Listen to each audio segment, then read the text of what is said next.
Sending organizers manually. The organizer feature makes it easy to send customized information requests to clients, saves time, and ensures nothing falls through the cracks by automating reminders and notifications.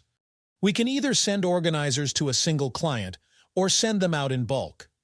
To send an organizer to a single client, you would need to click on the New button on the top left, select Organizer, and choose an account.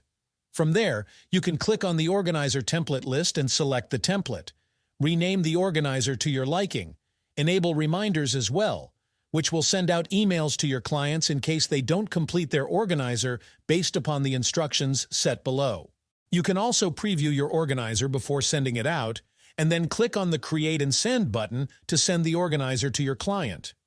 And that's it. Your client has gotten the organizer plus a notification in their client portal, as well as an email notification noting that the organizer is pending.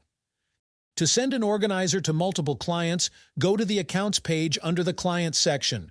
From there, select the checkboxes next to the clients, or alternatively, you can filter the clients out by a certain tag, then apply the filter.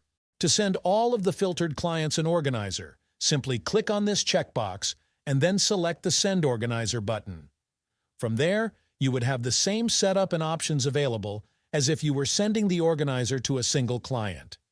Those will be the options to select a template, rename the organizer, and enable the reminders as well. After previewing the organizer and confirming that everything is correct, simply click the Create and Send button.